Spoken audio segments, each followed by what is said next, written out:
Hey everyone, welcome back to my YouTube channel. আবার একটা নতুন ব্লগে আপনাদের স্বাগত। তো এই ব্লগটা এই মুহূর্তে অনেক দিন পরে আমরা শ্যুট করছি, প্রায় 1.5 মাস হয়ে গেল। তার মধ্যে কোনো ভিডিও আমরা এই চ্যানেলে পোস্ট করিনি। হয়তো যে ভিডিওটা আপনারা দেখেছেন লাস্ট, ওটা 2 সপ্তাহ আগে পোস্ট করেছি, বাট ওটা শ্যুট হয়েছিল অনেকদিন আগে।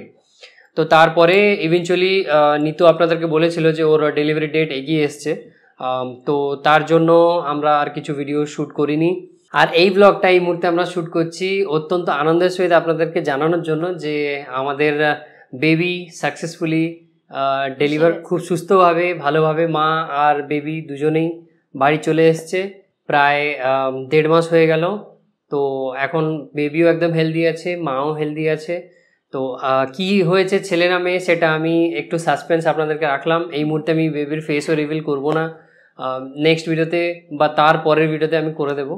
একটা টাইম পিরিয়ড আছে, ওইটা না পেরোনো পর্যন্ত আমি ফেস রিভিল করতে পারছি না। তো এনিহাও, তো আপনাদের অনেকের মনে কোয়েরি থাকবে যে আমার কি হলো, ছেলে না মেয়ে, কেননা গত কয়েকটা ভিডিওই কিন্তু আমি প্রেগনেন্সি রিলেটেডই বানিয়েছি, আর ওটাতে রেসপন্স মানে খুবই ভালো এসছে বলতে গেলে। আদার ভিডিওস যেগুলো আমি কম্পেয়ার করি যদি, ওগুলোর থেকে এই ভিডিওগুলোর রেসপন্স কিন্তু ভালো এসছে। দ্যাট মিনস অনেকেরই প্রেগনেন্সি রিলেটেড অনেক কোয়েরিজ আছে যেগুলো আপনারা জানতে চেয়েছেন, আর আশা করি আমার ভিডিও থ্রুতে কিছু না কিছু আপনারা শিখেছেন বা আপনারা জানতে পেরেছেন, যার জন্যই হয়তো আমার ভিডিও আপনারা দেখছেন বা অন্যদেরকে সাজেস্ট করছেন। তো এবার বলি আমাদের বেবি কবে হয়েছে। তো আমাদের বেবি হয়েছে এপ্রিলের 30 তারিখ, দ্যাট মিনস অক্ষয় তৃতীয়ার দিন। হ্যাঁ, খুবই ভালো দিনেই হয়েছে। কি করে হলো, কিভাবে হলো হঠাৎ করে, কেননা ডেট অনেকটা পেছনে ছিল, হঠাৎ এগিয়ে এলো কেন, কি ব্যাপার। তো দেখুন, ব্যাপারটা হচ্ছে যে নিতুর একটা রিপোর্ট বাড়া এসেছিল, তো যার জন্য ডক্টর আমাদেরকে বলেই দিয়েছিলেন যে আমি চশমাটা খুলে রাখছি। ডক্টর আমাদেরকে বলেই দিয়েছিলেন যে দেখুন, আমি লাস্ট 5 মে পর্যন্ত আমি অপেক্ষা করতে পারি, তার বেশি কিন্তু আমি পারবো না, তার আগেই কিন্তু বেবি ডেলিভার করে নিতে হবে। তো আমরা সেইভাবেই প্রিপারেশন নিচ্ছিলাম। বাট দেন সাডেনলি অক্ষয় তৃতীয়ার দিন সকালবেলা জল ভাঙে, ওয়াটার ব্রেক করে।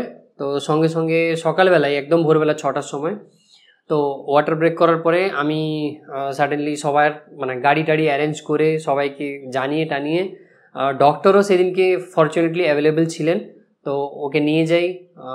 নার্সিংহোমে হয়েছে।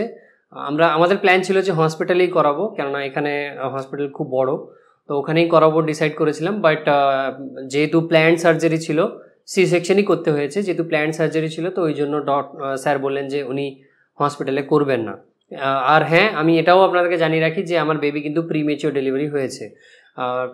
24 তারিখ ডেট ছিল, মানে অ্যাকচুয়াল ডেটটা কিন্তু মের 24 তারিখে ছিল, ও ডেলিভার হয়েছে এপ্রিলের 30 তারিখ। তো নিয়ার অ্যাবাউট 20-25 দিনের ফারাক আছে। আর বেবির ওয়েট ছিল, যখন বেবি জন্ম নেয় তখন ওয়েট ছিল 2.5 কেজিস। আর হ্যাঁ, বেবি একেবারেই হেলদি, বেবির কোনো কিছু প্রবলেম নেই, মাও একেবারে হেলদি। তো নিতুর যে রিপোর্টটা বাড়া ছিল সেটা হলো এসজিপিটি। তো যারা প্রেগনেন্ট আছেন তাদেরকে আমি অবশ্যই বলবো, অবভিয়াসলি আপনাদের ডাক্তারও হয়তো সাজেস্ট করেই দেবেন, বাট এসজিপিটিটা আপনারা চেক করে নেবেন। একটা লিভারের ফাংশন হয়, সেটা যদি বাড়া থাকে, যদি প্রয়োজনের অতিরিক্ত বাড়া থাকে, তাহলে কিন্তু এটা আপনার বেবির জন্য আর আপনার স্ত্রীর জন্য, আর যিনি মা যদি দেখছেন মায়ের জন্য, দুজনের কিন্তু ক্ষতি। তো পরের দিকে একটা কমপ্লিকেশনস তৈরি হতে পারে। তো ডক্টরের সাথে কনসাল্ট করে তাড়াতাড়ি ডেলিভারিটা করিয়ে নেবেন।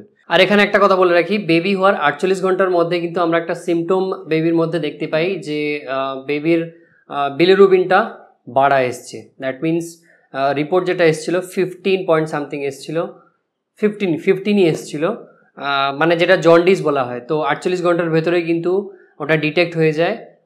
তো ওখান থেকে নার্সিংহোম থেকেই বলে যে এখানে আমাদের ফেসিলিটি আছে, এখানে চাইলে আপনারা নিতে পারেন, but that will cost you extra. But একটু যদি আপনি এগিয়ে যান, তাহলে সরকারি হাসপাতালে এসএনসিইউ আছে, এসএনসিইউতে যদি আপনি ভর্তি করেন তাহলে কিন্তু আপনার কোনো এক্সট্রা চার্জ লাগছে না, এবং ওখানে যে ফেসিলিটিস রয়েছে ওটা কিন্তু আমাদের কাছে নেই, ওই মেশিনারিজ এখানে নেই।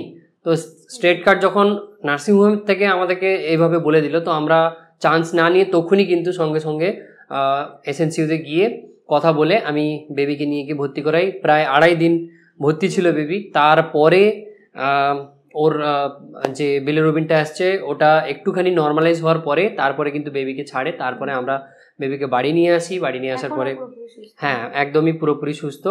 আর এটা কমন ব্যাপার, মানে জন্ম হওয়ার পরে বেবির জন্ডিসটা থাকবে, কারোর একটু বাড়া থাকে কারোর একটু কম থাকে।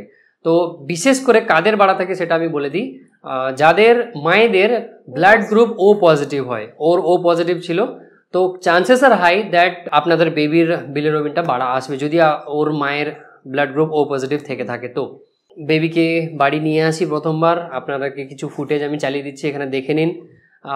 মা যথারীতিভাবে ওর নজর টজর কাটায়, অ্যান্ড দেন ওর যে পিসি, দ্যাট মিনস আমার বোন অঙ্কিতা, তো ও অনেক কিছু ব্যবস্থা করে রাখে, মানে টোটালি সারপ্রাইজ ছিলাম আমরা, এত কিছু করেছে আমরা একেবারেই জানি না।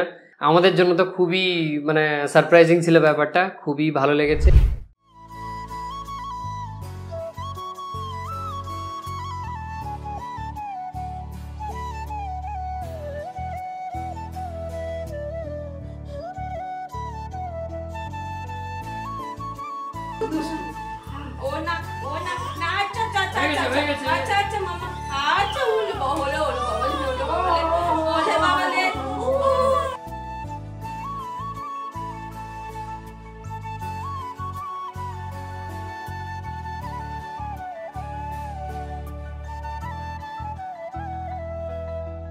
ও তার পিসি এখন প্রতি মঙ্গলবার ছুটি নিয়েছে, ওর জন্য আসে, একটুখানি টাইম বের করে খেলাধুলা করে। ও বেবির জন্য কম টাইম বের করে, ফোনের জন্য বেশি বের করে।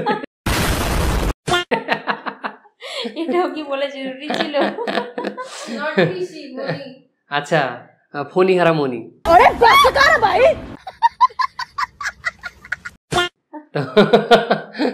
এখানেই বসে আছে, আপনারা তো দেখতে পাচ্ছেন না, এখানেই বসছে। অনেক দিন ধরেই এই ভিডিওটাকে শুট করবো বলে আমরা ডিসাইড করছি, বাট হয়ে উঠছে না, বিকজ বেবি খুবই ছোট, ওকে সবসময় সামলানো, ও তো ওকে দেখেই বুঝতে পারছে না তো কি কন্ডিশনে আছে। তো বারবার ফিড দিতে হয়, বেবি শুশু পটি এগুলো করা, রাত্রিবেলা কোনো সময় ঘুমোচ্ছে কোনো সময় ঘুমোচ্ছে না, আমাদেরকে সারা রাত জাগতে হচ্ছে, কোনো সময় সকালে ঘুমোচ্ছে সকালে জাগছে, মানে যখন তার ইচ্ছে তখন সেরকম করছে। তো মাঝখানে ডক্টরের কাছে যাওয়া, চাইল্ড স্পেশালিস্টকে দেখানো, দেন হেলথ সেন্টারে যাওয়া, আবার ওর ভ্যাকসিনের ডেট এসে গেছে, ভ্যাকসিন নিতে হবে। তো অনেক কিছু ঝামেলার মধ্যে দিয়ে আমরা এখন যাচ্ছি, যার জন্য আমি রেগুলার আমি ভিডিও পোস্ট করতাম না, বাট দেন অনেকটা গ্যাপ হয়ে গেছে, প্রায় 2 উইকস হয়ে গেছে আমি কোনো ভিডিও পোস্ট করিনি এই মুহূর্তে। তো ভাবলাম যে অনেকটা লেট হয়ে গেছে, এইবারে ভিডিও যদি না দেওয়া হয় তাহলে আমার মানে যারা ইউটিউব আমার চ্যানেলকে দেখছেন বা আমার ভিডিওস দেখছেন তাদের কাছে আমার নতুন ভিডিওর সাজেশনই যাবে না। তো ওই জন্য কিন্তু ভিডিওটা শ্যুট করা, জাস্ট লাইভ আপডেট আপনাদেরকে দেওয়া ছিল যে কি হচ্ছে কি ব্যাপার, আর চ্যানেলটা যাতে ডেড না হয়ে যায় তার জন্য কিন্তু ভিডিওটা আপলোড করা দরকার ছিল বলে আমি করলাম। এনিহাউ আমি চেষ্টা করব যে কিছু কিছু শর্ট ভ্লগ দিয়ে, মানে মিনি ভ্লগ যেগুলো হয় ওগুলো করে আপনাদেরকে কিছু কিছু আপডেট দেওয়ার। যখনই আমি কোনো ভ্লগ বানাবো তাতে কিছু ইনফরমেশান আপনাদেরকে আমি শেয়ার করার চেষ্টা করবো। যেরকম নেক্সট ভিডিওতে আমি আপনাকে বলে দিই যে ছেলে হয়েছে না মেয়ে হয়েছে কি ব্যাপার, সেটা তো আপনাকে ডিটেলস বলবোই, এবং ওর স্ক্যান রিপোর্ট টোটালি আপনাদেরকে আমি শেয়ার করব। আপনারা অনেকেই হয়তো ডিসাইড করেন যে স্ক্যান রিপোর্টের উপরে কিন্তু অনেকটাই ডিপেন্ড করে যে ছেলে হবে কি মেয়ে হবে। তো আপনাকে আমি ওই রিপোর্ট শেয়ার করব, প্লাস প্লেসেন্টার পজিশন কী ছিল কী ব্যাপার ওগুলো সমস্ত কিছু শেয়ার করব। তো ভিডিও ইনফরমেশনাল হবে এইটুকু আমি আপনাদের বলে দিই। বড় ভিডিও হতে পারে, সেটা আমি আপনাদেরকে গ্যারেন্টি দিতে পারবো না যে হ্যাঁ খুব সংক্ষিপ্তভাবে আমি বলে দেবো, বাট দেন যতটাই আমি ভিডিও ভিডিও বানাই আপনাদেরকে কিছু না কিছু ইনফরমেশান আমি অবশ্যই পাস করব। আর হ্যাঁ, মোটো G85 যে ফোনটা নিয়ে আমি ভিডিও বানিয়েছিলাম সেটা অলমোস্ট 10,000 ক্রস করে গেছে ভিউজ। তো ওটাতে ক্রেজি রেসপন্স আসছে। এই মুহূর্তে একটা নতুন চ্যানেলের জন্য এত ভিউজ অনেকটাই মানে ম্যাটার করে। তো ওটাতে অঙ্কিতাও ছিল, যারা ভিডিওটা দেখেছেন তারা তো জানবেন। তো আমি ভাবছি কামিং কিছু ভিডিওসের পরে ওই মোটো G85 এর রিলেটেড আর একটা ভিডিও বানাবো, অ্যাকচুয়াল রিভিউটা আপনাদেরকে দেবো আমি, কেননা অনেকটা সময় হয়ে গেল আমি ফোনটা ব্যবহার করছি, ফোনটা আমার কাছেই পড়ে আছে। তো কি ব্যাপার কি জিনিস সমস্ত কিছু আপনাদের সাথে আমি শেয়ার করব। তো এই ভিডিওটাকে আমি এখানেই শেষ করছি, দেখা হচ্ছে নেক্সট ব্লগে। ততক্ষণ পর্যন্ত ভালো থাকবেন, সুস্থ থাকবেন আর হাসতে থাকবেন। আর হ্যাঁ, আমার বেবির জন্য অবভিয়াসলি ব্লেসিংসও ভরে ভরে দেবেন। তো বাই।